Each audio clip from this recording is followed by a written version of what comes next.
오늘 제가 말씀을 전하면서 정한 말씀의 제목이 이렇습니다. 네. 우리의 현실과 부활 소망의 사이, 그것의 의미. 네. 저도 정해놓고 이것을 어떻게 설명하고 어떻게 나갈 것인가 고민을 좀 많이 했었습니다. 본문은 로마서 5장 1절부터 8절입니다. 오늘은 부활주일입니다. 다들 알고 계시죠? 네.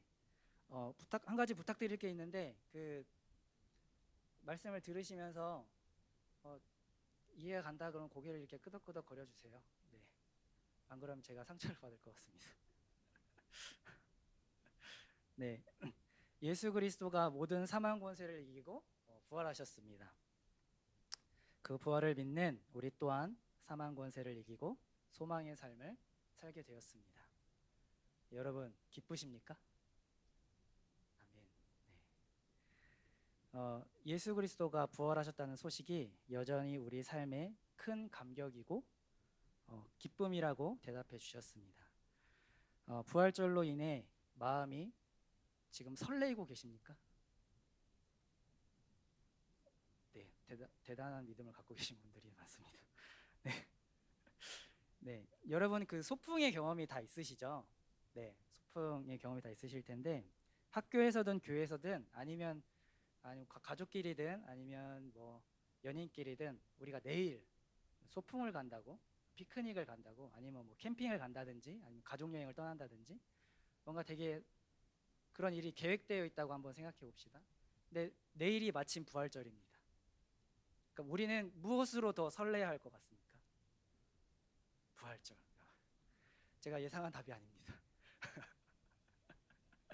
네, 네.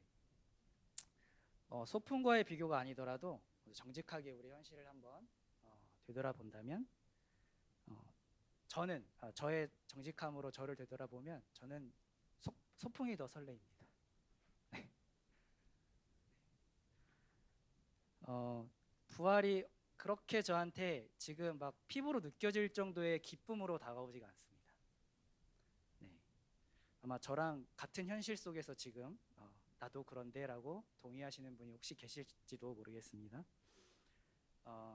그냥 그런가 보다 정도 하는 예수님이 부활하셨대 정도의 느낌으로 지금 저한테 다가와 있습니다. 지금 그것이 저의 현실이자 또 다른 누군가들의 현실일 것입니다. 저는 왜 이러는 것일까요? 부활은 저에게 희망 고문과도 같았습니다. 부활을 이야기하면서 우리는 이 땅에서 승리한 삶을 이야기합니다. 모두가 다 승리했다고 이야기합니다. 모두가 다 승리할 것이라고 또 이야기합니다. 무엇으로부터 우리는 승리했을까요? 우리가 잘 알고 있는 죄 혹은 사망, 세상으로부터 우리는 승리했다고 이야기합니다. 죄가 가득한 세상에서 죄가 제1 권력을 차지하고 있는 이 세상에서 우리는 다른 차원의 삶을 살게 되었다고, 우리는 이미 승리한 거야 라고 말하면서 우리는 우리 자신에게 이렇게 이야기하면서 승리했다고 이야기하죠. 하지만 우리 삶의 현실은 어떻습니까? 정말 그 승리한 삶을 지금 살아가고 있습니까? 우리가 고백하고 선포한 것이 그대로 우리의 삶의 현실에 나타나고 있습니까? 부활을 믿고 그 소망을 향해 우리는 서 있지만 정말로 우리는 승리한 삶을 살고 있는 것입니까? 다른 차원의 삶, 승리하며 정말 성경이 이야기하는 평안을 누리며 자유롭게 살아가는 그 삶을 우리는 정말로 살고 있냐는 말입니다. 여전히 세상의 법칙을 따르며 살아가는 우리가 흔히 말하는 세상 사람들과 같은 삶의 형편 속에서 좌절하고 쓰러지며 경쟁하며 앞지르고 두려워하고 떨며 살아가고 있는 것은 아닙니까? 때로 그것이 하나님이 원하신 삶이 아니라는 것을 알게 돼서 자신을 부끄러워하며 인생을 한탄하고 있지는 않습니까? 또 그런 삶을 반복하게 되어 나 자신에게 분노하고 자책하다가 심지어 신앙에 대해 체념하고 외면해버리는 그런 삶의 상황을 맞이한 적이 있으신 건 아닙니까? 기도해도 소용없잖아. 네. 오늘도 그대로잖아. 아니 어제보다 더하면 더했지 덜하지 않잖아. 이 막막한 시간은 언제쯤 끝나는 것인지, 왜 나에게 이런 일들이 계속 반복되어서 일어나고 있는 것인지. 너의 삶은 결국 소망이야, 승리야 라고 말하면 저에게는 언제나 그럼 지금은? 이라는 질문이 남았습니다. 아마 저랑 함께 그 소그룹 모임을 하셨던 분들은 제가 이런 이야기를 매주 하고 있다는 걸 알고 있으실 겁니다. 네. 지금 이렇게 벅차게 힘든데 나중에 무슨 소용인가 라는 생각에 사로잡혀서 늘 이런 질문을 주님께 던지고는 했습니다. 이런 우리의 삶은 언제쯤 승리의 삶으로 변하게 될까요?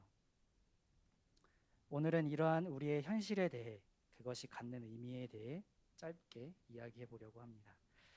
구원을 얻은 우리에게는 삶, 인생이라는 시간이 주어졌습니다. 하나님은 그렇게 우리에게 주어진 인생이라는 시간 속에서 우리를 부르시고 구원하십니다. 우리가 몸부림치는 삶의 상황과 형편 속에서 우리를 만나시고 납득시키시면서 말입니다. 하나님께서 우리를 위해 늘 하고자 하셨던 일, 곧 그분 앞에 우리를 바로 세워주시고 그분께 합당한 사람으로 만들어 주시는 이 일을 우리의 인생 속에서 펼쳐나가고 계십니다. 그런데 하나님은 왜 이 좋은 일을 단번에 이루시지 않고 우리의 인생이라는 길고 처절한 시간을 사용하시는 걸까요? 그 일에는 왜 시간이 필요하고 그 시간 속에서 믿음 이후에도 이러한 삶에 살게 하시는지 우리는 생각해 볼 필요가 있습니다. 저는 고난주간을 보내면서 특별히 금식을 한다거나 그리스도의 고난에 참여하는 행위를 하지 않았습니다. 왜냐하면 고난주간이 시작되자마자 저에게는 설교라는 고난이 주어졌기 때문입니다. 네, 코로나가 이제 전파되고 오미크론이 이렇게 확산되면서 언젠가 한 번은 나에게 이런 기회가 올 것이다라고 예상은 했었습니다. 네, 목사님이 철인이 아니시잖아요. 목사님도 격리를 하게 되신다면 나에게도 이런 기회가 오지 않을까라고 생각을 했었고, 하지만 저는 그저 이 설교의 잔이 저에게서 지나가기를 바랬습니다. 하지만 제 바람에 하나님은 하나님의 원대로 응답하셨죠. 네. 그 환란이 이렇게 빨리 그리고 정확한 시기에, 심지어 부활주일에 닥칠 줄은 몰랐습니다. 저는 고난주간 동안 로마서를 읽고 있었습니다. 그러니까 고난주간 시작되면서 로마서를 묵상해야겠구나 라는 정도의 신앙은 제가 갖고 있습니다. 네. 묵상이라는 거창한 말은 좀 어울리지 않고 그냥 읽고 이해하고 넘어가는 정도였습니다. 그러다가 오늘 우리가 함께 읽은 본문에서부터 7장과 8장까지 이어지는 본문을 여러 번 읽게 되었습니다.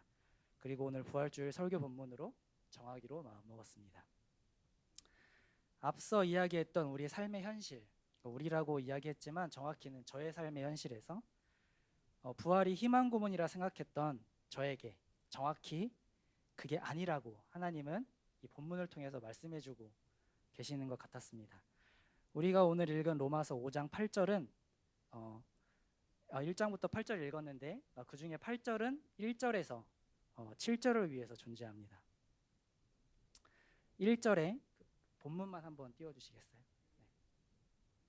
네. 1절에 보면 예수로 말미암아 하나님과 화평을 누리게 된 자녀인 우리는 2절에서 하나님의 영광을 바란다고 했습니다. 즉 하나님의 영광에 이르게 된다는 것인데요. 우리의 운명은 하나님의 영광과 승리라고 말하면서 그것이 우리가 의심 없이 기뻐할 수밖에 없는 이유라고 설명해 주십니다. 그런데 3절에 갑자기 환란이 나옵니다. 예수님을 믿고 하나님의 자녀가 된 우리에게 이제 모든 일이 잘 될 거야, 형통할 거야 라고 말하는 것이 아니라 환란에도 즐거워할 거야 라고 이야기해 주십니다. 형통이 아니라 환란입니다. 구원 얻고 소망 중에 우리의 운명이 승리라는 것이 확정된 이후에 환란이 온다는 것입니다. 그것을 즐거워한다는 것이죠. 심지어 왜일까요? 말씀에 의하면 환난은 인내를, 인내는 연단을, 연단은 소망을 이루는데 이것을 위해 온다는 것입니다. 여기에서 소망은 하나님의 온전한 목적을 의미하는 것인데요. 앞에서 말씀드렸던 그분 앞에 우리가 바로 서는 일, 그분께 합당한 사람으로 하나님께서 우리를 만들어주시는 일, 즉 하나님의 자녀된 하나님을 아버지라 부르기 합당한 자로 우리를 세우시는 일, 평안과 자유를 누리는 하나님의 유일한 상속자로 살아가게 하시는 일, 그것이 우리의 소망인 것입니다. 너무 좋은 소망인데 우리가 너무 싫어하는 환난을 통해 그것을 이루신다고 하나님이 말씀해 주고 계시는 것입니다. 5절에 보면 그 환난이 우리를 소망으로 이끄는데 그 소망이 우리를 부끄럽게 하지 않고 또 실패하지 않고 우리의 운명이 될 것이라고 무엇을 통해 믿을 수 있는가? 6절에 보면 하나님이 우리를 온전한 승리로 이끄시기 위해 당신의 아들을 주신 것을 보라고 말씀해 주시는 것입니다. 그러니까 하나님은 우리의 삶의 결국을 이미 정해 놓으셨고 승리를 확정해 주셨는데 그건 절대 실패하지 않을 건데 그 실패하지 않는 이유는 내가 나의 아들 예수를 너희들에게 보내준 것을 보면 알지 않겠느냐라고 말씀해 주시는 것이죠. 예수로 말미암은 승리는 이미 2000년 전에 이루어진 사건입니다. 그 승리가 우리의 삶의 현실에 적용됨과 동시에 3절에 있는 환난도 우리의 삶에 동시에 적용된다는 것입니다. 하나님은 당신의 아들인 예수를 성육신하게 하시고 고난받고 오해받고 수치를 당하게 하심으로 우리의 삶을 구원해내시는 신이십니다. 우리는 이 방법을 이해할 수 없습니다. 어리석은 우리가 보더라도 참으로 어리석어 보이기 때문입니다. 그래서인지 우리는 예수님의 성육신, 고난과 모욕과 치욕과 오해와 배신을 깊이 묵상하거나 생각하지 않습니다. 그 수치스러운 과정과 시간을 우리는 애써 외면합니다. 그리고 필사즉생의 어마어마한 각오 정도로 예수님께서 죽으시고 사셨다는 처음과 나중만을 기억합니다. 처음과 나중, 시작과 끝, 알파와 오메가, 알렙과 타우. 맞는 말이지만 하나님은 언제나 처음과 나중 사이를, 시작과 끝의 사이를 어떤 의미들로 채우시며 지나가십니다.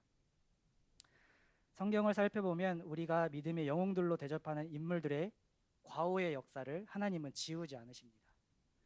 심지어 그 외아들 참 하나님이시며 참 인간이신 예수 그리스도의 고난의 과정, 앞에서 말한 오해와 수치와 치욕과 배신, 끝내 이 십자가의 잔을 내게서 옮겨달라고 부탁하신 인간적인 고뇌와 갈등까지 모두 지우지 않고 우리에게 그대로 알려주십니다. 우리에게는 이 과정이 갖는 의미가 중요합니다. 그리고 이것이 우리의 인생을 이해하는 데 필요합니다. 3절과 4절을 다시 한번 읽어보도록 하겠습니다. 3절과 4절입니다. 시작.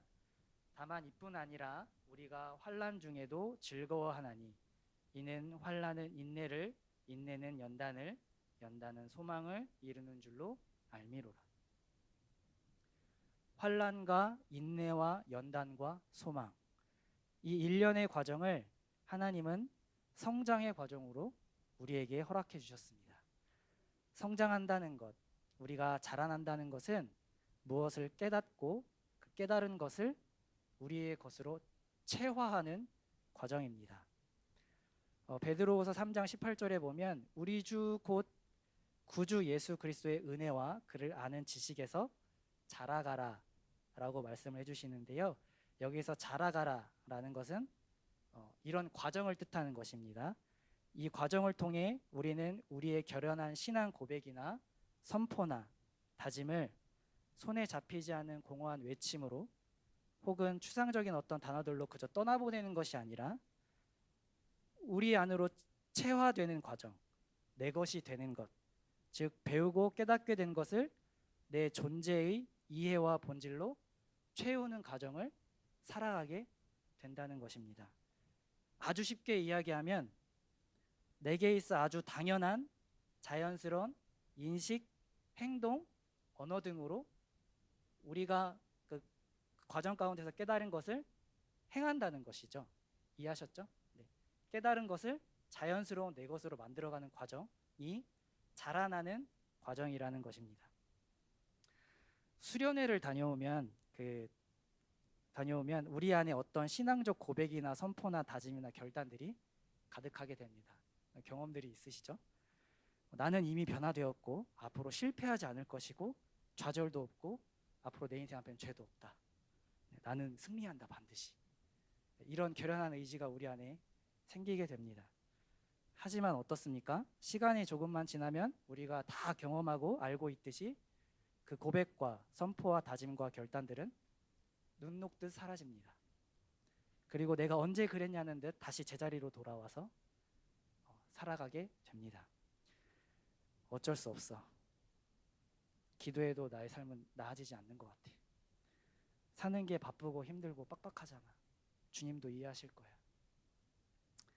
왜 이러는 것일까요? 하나님은 생명을 창조하십니다. 그렇죠? 네, 동의하시죠? 네. 끄덕끄덕 좀 해주세요. 우리 모두는 하나님의 창조물입니다. 생명의 창조는 하나님 외에 아무도 할 수 없습니다. 그런데 가만히 보면 우리는 이 땅에 태어날 때 아무도 의인으로 태어나지 않습니다. 모두 죄인으로 태어납니다. 우리 부모가 예수님을 믿어 구원을 받았다고 해서 그 자녀가 의인으로 태어나는 것은 아닙니다. 하나님께 죄를 범한 아담의 후손으로 이 땅에 태어납니다. 그 누구도 예외는 없습니다. 하나님은 이 역사를 지우지 않고 지금도 이어가고 계시는 것입니다. 죄인으로 태어나게 하는 이 역사를 우리는 하나님이 창조하신 피조물이고 우리를 태어나게 하신 분도 하나님이신데 그 하나님은 우리를 의인으로 태어나게 하시지 않는다는 것입니다. 하나님은 우리를 그렇게 태어나게 하십니다. 죄인으로. 이렇게 죄인으로 태어난 우리는 어떤 섭리로 인해 교회에 나와 신앙생활을 시작하게 되고 주님을 만나게 됩니다. 자, 그때부터 우리의 삶은 확 바뀔까요? 네. 앞에서 말한 승리의 삶이 짠 이제 네 거야 라고 주어집니까? 네, 그것은 아닙니다. 여러분과 제가 다 겪어서 알다시피 예수님을 믿고도 여전히 그대로 이전과 다름없는 삶을 살아갑니다.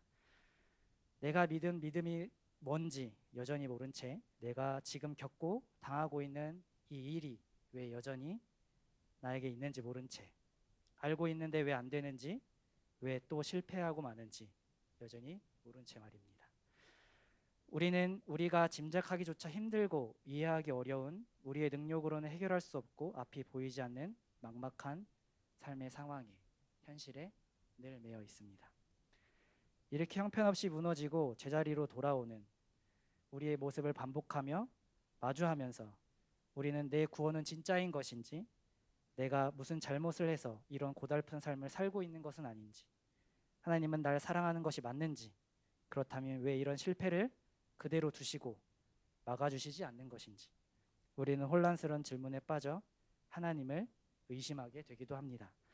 다시 말하지만 하나님께서는 이미 2000년 전에 당신의 독생자 예수 그리스도 안에서 구원을 이루셨습니다. 이것을 믿는 우리는 이미 그 구원을 받았고 구원의 승리가 우리 삶의 결국에 확정되어 있습니다. 이미 이렇게 우리의 운명을 확정 지어 놓으시고 하나님께서 인생이라는 시간을 우리에게 허락하셔서 자라나는 과정을 살게 하시는데 아담의 후손으로 태어나 죄의 본성으로 살던 우리를 예수를 믿는 믿음으로 다시 태어나게 하시고는 여전히 아담의 본성을 지닌 우리와 예수의 부활로 인해 갖게 된 또 다른 본성을 지닌 우리가 갈등하며 살아보라고 하십니다. 쉽게 이야기하면 아담의 유전인자 DNA가 여전히 우리 안에 있고 그와 동시에 예수님을 믿고 중생한다고 하죠. 우리 다시 태어나잖아요. 오늘 원래 세례를 받기로 했는데 세례를 받으면 우리 다시 태어난다고 이야기하죠. 다시 태어난 예수님을 믿고 다시 태어나서 얻게 된 예수의 DNA가 우리 안에서 여전히 계속해서 갈등을 한다는 것입니다. 그 갈등의 과정이 우리에게 자라나는 과정으로 주어졌다는 것입니다. 로마서 7장에 보면 이 갈등의 과정이 아주 잘 나와 있습니다. 메시지 성경은 이 성경 7장의 소제목을 두 길 사이에서 신음하는 삶이라고도 표현하고 있는데요. 오늘 우리는 우리 교회에서 사용하고 있는 개역개정의 성경으로 조금 길지만 함께 읽어보도록 하겠습니다. 7절부터 읽을 겁니다. 네, 저도 함께 같이 읽겠습니다. 시작. 그런즉 우리가 무슨 말을 하리요? 율법이 죄냐? 그럴 수 없느니라. 율법으로 말미암지 않고는 내가 죄를 알지 못하였으니 곧 율법이 탐내지 말라 하지 아니하였더라면 내가 탐심을 알지 못하였으리라. 그러나 죄가 기회를 타서 계명으로 말미암아 내 속에서 온갖 탐심을 이루었나니 이는 율법이 없으면 죄가 죽은 것임이라. 전에 율법을 깨닫지 못했을 때에는 내가 살았더니 계명의 이름이 죄는 살아나고 나는 죽었도다. 생명에 이르게 할 그 계명이 내게 대하여 도리어 사망에 이르게 하는 것이 되었도다. 죄가 기회를 타서 계명으로 말미암아 나를 속이고 이것으로 나를 죽였는지라. 이로 보건대 율법은 거룩하고 계명도 거룩하고 의로우며 선하도다. 그런즉 선한 것이 내게 사망이 되었느냐? 그럴 수 없느니라. 오직 죄가 죄로 드러나기 위하여 선한 그것으로 말미암아 나를 죽게 만들었으니 이는 계명으로 말미암아 죄로 심히 죄가 되게 하려 함이라. 우리가 율법은 신령한 것인 줄 알거니와 나는 육신에 속하여 죄 아래 팔렸도다. 내가 행하는 것을 내가 알지 못하노니 곧 내가 원하는 것은 행하지 아니하고 도리어 미워하는 것을 행함이라. 만일 내가 원하지 아니하는 그것을 행하면 내가 이로써 율법이 선한 것을 시인하노니 이제는 그것을 행하는 자가 내가 아니요 내 속에 거하는 죄니라. 내 속 곧 내 육신에 선한 것이 거하지 아니하는 줄을 아노니 원함은 내게 있으나 선한 없노라. 내가 원하는 바 선은 행하지 아니하고 도리어 원하지 아니하는 바 악을 행하는도다. 만일 내가 원하지 아니하는 그것을 하면 이를 행하는 자는 내가 아니요 내 속에 거하는 죄니라. 그러므로 내가 한 법을 깨달았노니 곧 선을 행하기 원하는 나에게 악이 함께하는 것이로다. 내 속 사람으로는 하나님의 법을 즐거워하되 내 지체 속에서 한 다른 법이 내 마음의 법과 싸워 내 지체 속에 있는 죄의 법으로 나를 사로잡는 것을 보는도다. 오호라 나는 곤고한 사람이로다. 이 사망의 몸에서 누가 나를 건져내랴. 우리 주 예수 그리스도로 말미암아 하나님께 감사하리로다. 그런즉 내 자신이 마음으로는 하나님의 법을 육신으로는 죄의 법을 섬기노라. 아멘. 이해가 잘 되시나요? 이해가 되는 부분도 있고 안 되는 부분도 있고 도대체 이게 무슨 말인가 하는 부분도 있는 것 같습니다. 그래서 제가 여러 번 읽었습니다. 네. 이렇게 이해하고 넘어갔으면 한 번 읽고 끝났을 텐데 여러 번 읽었습니다. 여러 성경 버전을 찾아가면서 읽었습니다. 네. 율법과 죄에 대해 이야기하면서 율법은 좋은 것이라고 말합니다. 나를 거룩한 길로 인도하는 것인데 죄가 그 율법으로 자신을 꾸미고 나를 유혹해서 나를 죽게 만들었다는 것입니다.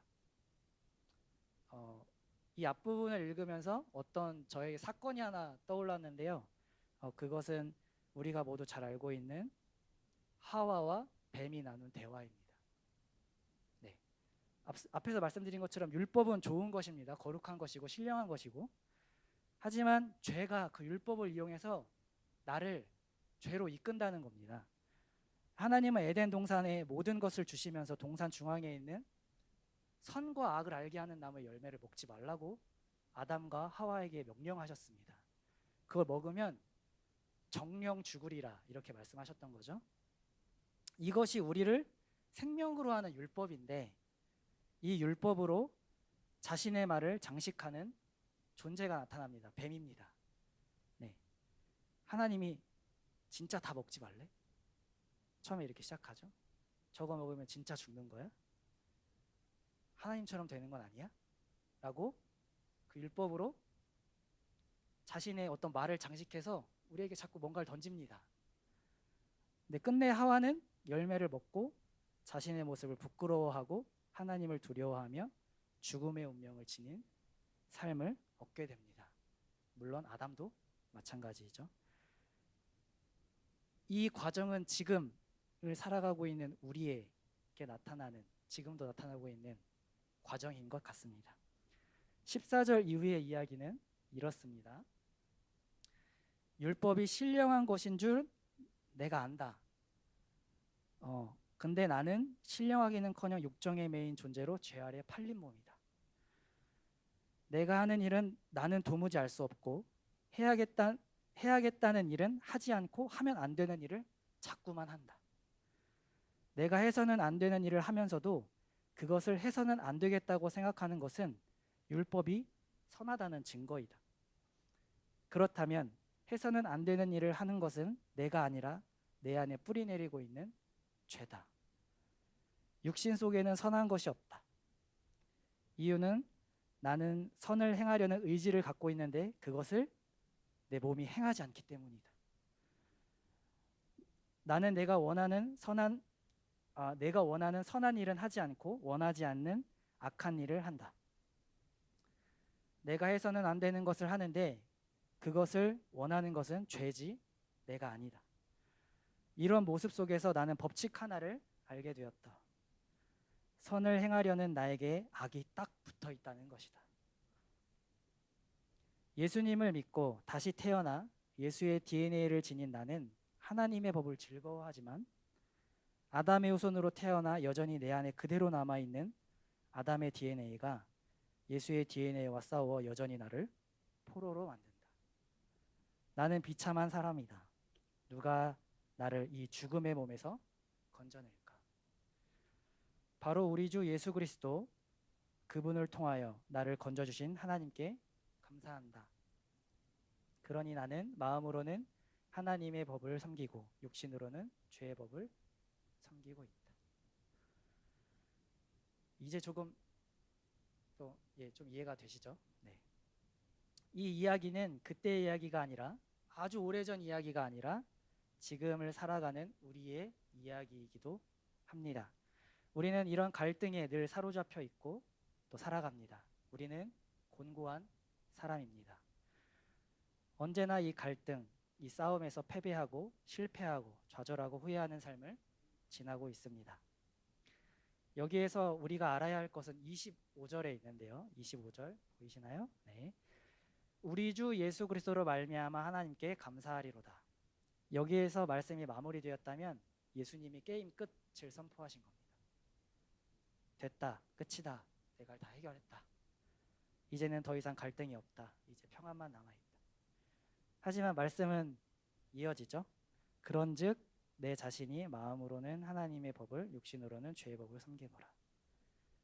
24절에 누가 나를 건져내랴 한탄한 후에 하나님께 감사한다는 것은 하나님께서 나를 건져주셨다는 것입니다. 네. 건져주신다는 건데 그런즉 나는 여전히 갈등한다로 7장은 마무리가 됩니다. 갈등은 사라지지 않는데 갈등이 있음에도 불구하고 예수 그리스도로 말미암아 하나님께 감사할 수 있다는 것이 이 말씀의 요지인 셈입니다.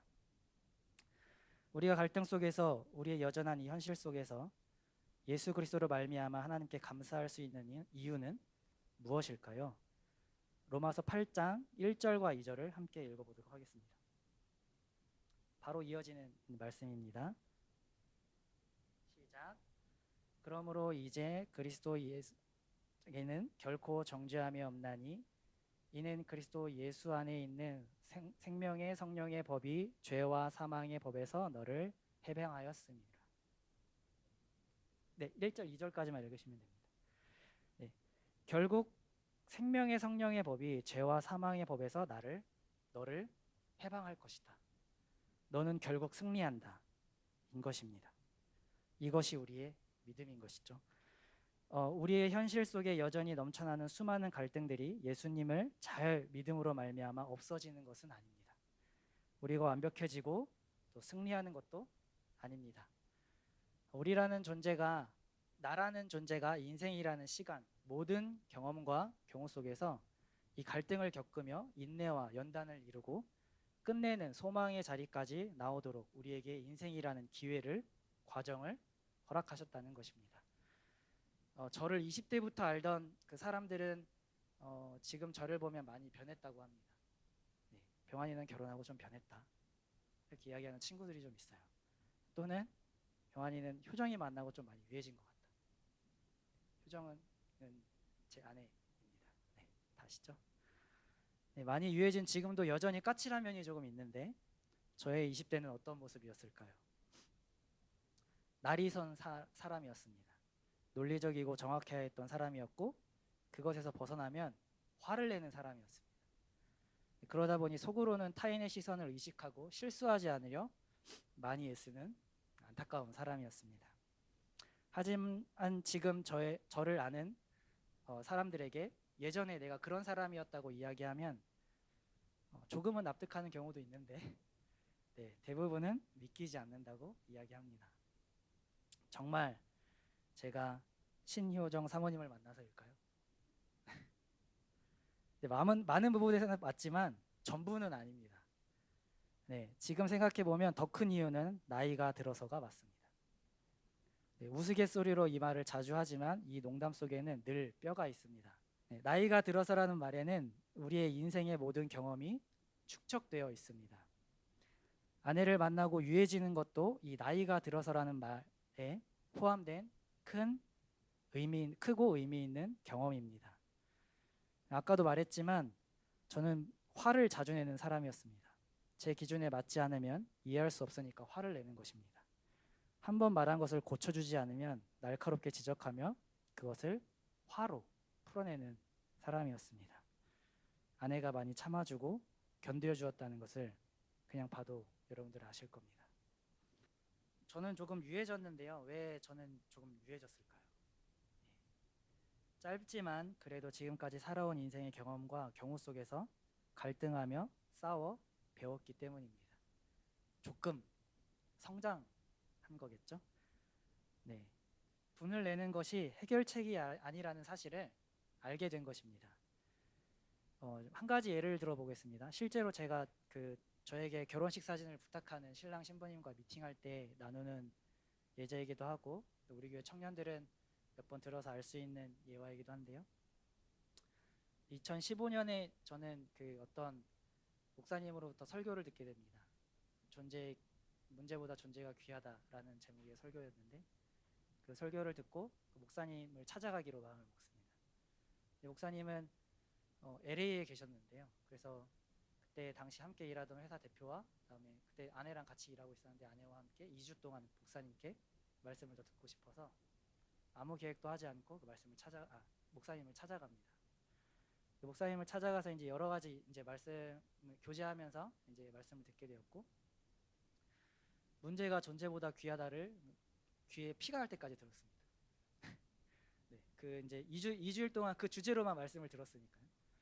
네, 그 말씀을 듣는 와중에 저희가 이제 목사님과 함께 여행을 하게 되었는데 그랜드 캐년에 가게 되었습니다. 그 목사님도 미국에 오래 사셨지만 그랜드 캐년을 처음 가시는 거였고 아내의 버킷리스트 중에 하나가 그랜드 캐년에 가는 것이었기 때문에 그랜드 캐년을 가기로 마음을 먹었습니다. 그리고 미국은 우리나라와 다르게 땅이 크잖아요. 그래서 그랜드 캐년까지 가는데 1박 2일이 걸립니다. 그래서 저희가 비행기를 타고 간 것도 아니고 차를 타고 갔기 때문에 1박 2일 동안 계속 차에서 뭐 하겠어요? 계속 얘기하잖아요. 그래서 이제 존재가 문제보다 귀하다를 귀에 피가 날 때까지 계속 듣는데, 네. 그리고 우리가 들었던 이야기 중에 우리 마음에 남았던 몇 가지 이야기가 있었는데 하나 가지가 실수했을 때 할 수 있는 반응이었습니다. 그 목사님께서 저에게 꼭 연습해, 결혼하기 전에 이거 꼭 연습해야 돼라고 하면서 우리한테 알려주신 거였는데 상대가 실수하기를 기다려라. 존재가 문제보다 귀하다라고 여길 수 있는 방법 중에 하나가 상대가 실수하기를 기다리는 것 중에 하나다. 실수하기를 기다렸을 때 우리가 3가지 반응을 할 수 있는데 이거를 순차적으로 마음으로 우러나오지 않는다고 하더라도 순차적으로 연습해라. 꾸준히. 그러면 그게 진심이 된다. 네, 이러면서 네, 이제 알려주셨어요. 첫 번째가 괜찮아라고 이야기하는 겁니다. 실수했어? 괜찮아. 두 번째가 실수해서 본 손해보다 네가 더 귀해라고 이야기해 주는 겁니다. 그리고 세 번째가 실수하고 싶은 사람은 이 세상에 아무도 없지. 실수하고 싶지 않은데 실수했기 때문에 실수를 당한 나보다 실수한 당사자인 너가 지금 제일 속상해 라고 그 사람의 마음을 이해해 주는 것입니다. 이 세 가지 방법을 하게 되면 이 실수한 사람은 실수로 자신을 판단받는 것이 아니라 존재 자체로 자신을 용납받는 경험이 1. 얻게 되는 것입니다.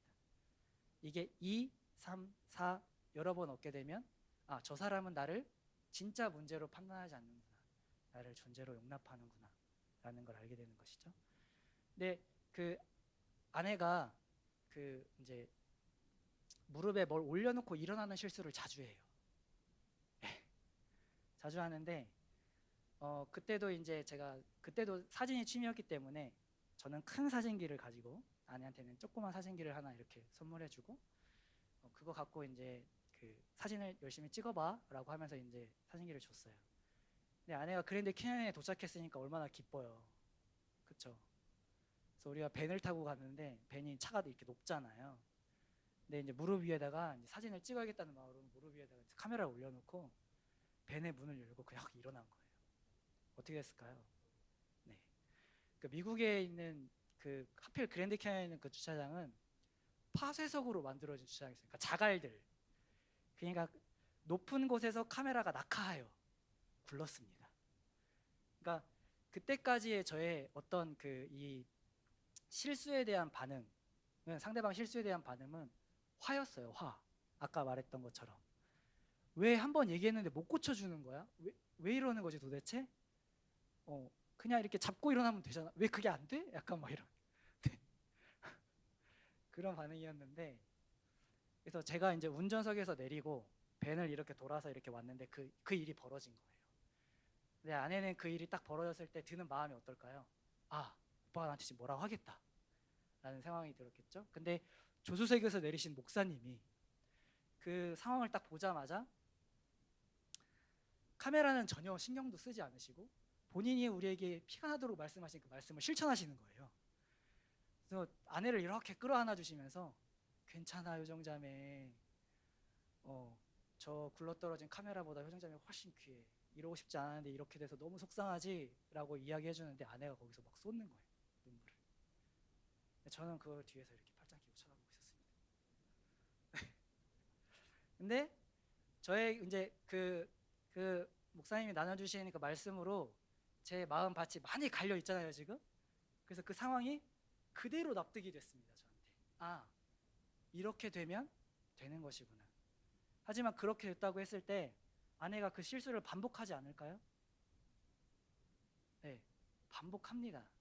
하지만 그것이 저에게 전혀 이제는 문제가 되지 않습니다. 네. 왜냐하면 그 문제보다 이 존재가 훨씬 더 귀하기 때문인 것이죠. 내가 화를 냈을 때는 이 문제가 해결되지 않았습니다. 아내가 뭐 고쳐준다거나 나한테 뭔가 반응을 해준다거나 하는 해결책이 되지 않았죠. 하지만 내가 화를 내지 않고 하나님이 우리를 존재로 용납해 주셨듯이 그 방법을 배워서 내가 아내한테 그것을 적용했을 때 이것은 저에게 해결책이 됐습니다. 네. 제가 이 해결책을 가지고 이렇게 용납하고 인내하는 것을 아내가 알고는 그 실수를 하지 않으려고 노력합니다. 네. 정말 이것은 우리에게 해결책이 된 것입니다. 우리 사이에. 지적하고 화를 내는 것은 해결책이 아닙니다. 이것을 알고 있고 이것이 하나님이 원하시는 방법을 알고 있습니다. 하지만 저도 이것이 하나님이 원하시는 방법이 아니라고는 알고 있지만 여전히 화를 냅니다. 아내가 그 문제를 여전히 한 번에 고치지 못한 것처럼 저에게도 화를 내는 것이 저의 문제인 것이죠. 그 문제를 아내는 또 여전히 저를 판단하지 않고 그 문제를 판단하지 않고 존재로 받아주고 있는 중이고요. 하고 싶지 않지만 저는 여전히 그 가운데 머물러 있습니다. 저도 제가 왜 이러는지 알지 못합니다. 7장을 반복하고 반복하고 있는 중입니다. 그곳에서 실패하고 좌절합니다. 하지만 저는 이 화와 이 분노와 싸우는 일을 멈추지 않습니다. 왜냐하면 분을 내는 것은 해결책이 아님을 알기 때문입니다. 오히려 그것은 갈등을 더 만들어내고 관계만 더 나쁘게 만든다는 것을 알기 때문입니다. 우리 인생의 여정은 이런 싸움의 여정입니다. 이런 싸움의 여정이 형통일 리가 없습니다. 평안일 리도 없습니다. 환난이며 고난입니다. 하나님께서 7장의 삶을 우리에게 두시고 우리로 하여금 실패와 좌절을 경험하게 하는 환난 가운데 우리의 삶을 두시는 이유는 이 환난 가운데 만난 실패와 좌절이, 이 갈등들이 우리 안에서 일을 하기 때문입니다. 이 갈등을 겪으면서 나라는 존재가 경험하고 책임지고 후회하고 그래서 다시 반복하고 실패하고 좌절하고 다시 일어서는 이 수많은 경우들, 상황들을 통하여 나를 다지시고 만들으셔서 승리의 자리로 나아오기를, 이 모든 것들이 나라는 존재의 내용이 되기를 하나님은 원하고 계시는 것입니다. 제가 좋아하는 목사님이 한 분 계시는데요. 그분이 말씀 중에 나이가 많으신 은퇴하신 목사님이세요. 그분이 겸손이라는 것을 말씀해 주시는데 이렇게 말씀하십니다. 겸손은 그냥 생기지 않는다. 우리가 겸손을 떨 수는 있지만 겸손한 사람이 되기는 정말 어렵다. 겸손은 그럼 어떻게 생기는 것이냐면 사람들 중에 가장 못났다고 여겨지는 실수를 골백 번 해야 내 안에 겸손이 생긴다.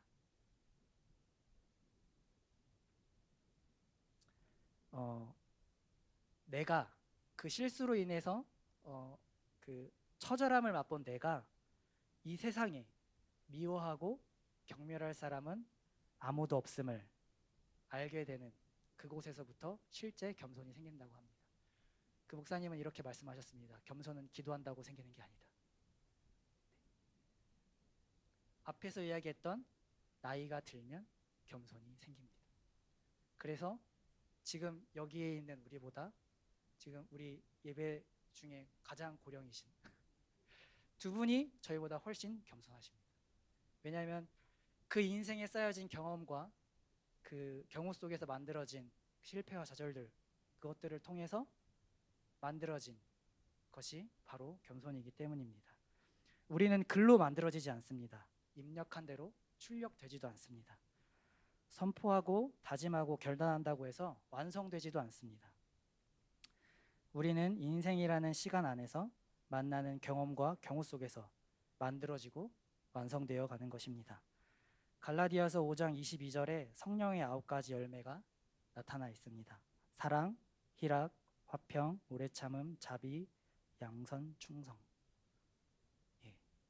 이런 것들은 기도로 만들어지는 것이 아닙니다. 오직 인생의 시간 속에서 만들어지는 것입니다. 기도는 우리가 이 싸움을 할 때, 우리가 실패 속에서, 좌절 속에서 고난에 맞닥뜨렸을 때 하나님이 우리에게 원하시는 것과 세상이 우리에게 원하는 것, 죄된 본성이 나에게 원하는 것, 그것이 함께 싸우는 이 과정에서 하나님께 도와달라고, 하나님, 내가 하나님이 원하는 것으로 더 살기 원한다고 다짐하며 결단하며 주님 앞에 나아가는 싸움의 한 방편이지 해결책이 아닙니다. 우리 믿음의 조상들의 역사를, 그리스도의 고난과 구원의 역사를 구체적으로 그려 놓으셨듯 하나님은 우리의 삶에 허락하신 인생이라는 시간이라는 과정을 그대로 펼쳐놓고 그것을 지나와 보라고 말씀하십니다. 그곳에서 배우고 자라서 너라는 존재가 얼마나 아름답고 신비로운 존재로 창조되었는지, 완성되었는지, 내가 너에게 주고자 했던 풍성한 구원의 은혜가 무엇인지 알아보라고 하십니다. 우리가 얼마나 아름답고 신비로운 존재로 창조되었는지 어떻게 우리가 알 수 있을까요? 앞에서 말씀드렸던 우리가 갈등 속에서 하나님의 방법을 찾아 나아갈 때 우리에게 맺어지는 성령의 9가지 열매가 끝내 우리의 삶에 나타난다는 것입니다. 여전히 희망 고문이라고 들리실지도 모르겠습니다. 오늘 읽은 로마서 말씀이 저에게는 지금의 이 갈등과 고난, 털어버릴 수 없는 과오들과 짐작할 수 없는 막막한 현실들이 내 영혼을 파고 파내고 파내셔서 다시 생명으로 채우시는 나를 완성해 가시는 하나님의 손길로 읽혔습니다. 이런 걸 은혜라고 하는 것 같습니다. 오늘 우리가 읽은 본문의 내용을 쉽게 다시 말하면 이렇습니다. 너의 시작은 나이고 너의 끝도 내가 책임지는데 그것은 승리야. 예수를 보면 알 수 있겠지? 그런데 더 풍성하고 온전한 승리의 의미를 알 수 있는 방법이 있어. 너라는 존재를 내가 얼마나 멋지고 아름답고 신비로운 존재로 창조했는지 너와 나의 놀랍도록 영광스러운 모습을 확인할 수 있는 방법이 있어. 그것이 내게 주어진 인생이라는 시간이야. 한번 살아봐. 그 속에서 나를 더 넓게, 높게, 깊게 알 수 있을 거야. 지금 당장 뿅 하고 너를 영광의 삶으로 데려갈 수 있지만 나를 향해 자라나 주겠니? 그 안에서 나와 더불어 수많은 갈등과 시련 속에서 너를 얼마나 영광스러운 존재로 창조했는지 알아가 주겠니? 실패해도 괜찮아. 나는 실패하지 않고 너의 결국은 절대 실패하지 않는 나의 손에 있으니까. 이것이 우리 인생, 우리의 신앙생활인 것입니다.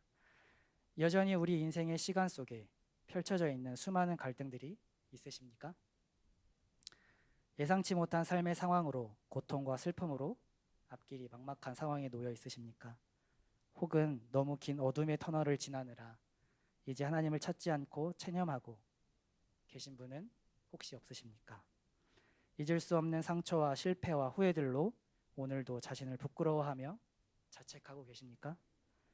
그 시간을 각자의 인생에서 함께 보내고 있는 우리는 다 할 수 없으나 삶의 결국에 감당할 수 없는 위로와 격려로 맞이하시는 하나님은 분명히 계시고 각자에게 소망의 길로 주어진 이 길을 지나며 지금도 우리의 구원은 완성되어 가고 있다는 사실 또한 분명합니다. 여러분, 실패해도 좌절해도 싸움에서 때로 지더라도 괜찮습니다. 그것이 온전한 구원의 길을 펼쳐가는 좋은 재료들이 될 것이기 때문입니다. 다만 이뿐 아니라 우리가 환난 중에도 즐거워하나니 이는 환난은 인내를, 인내는 연단을, 연단은 소망을 이루는 줄 알미로다. 기도하시겠습니다.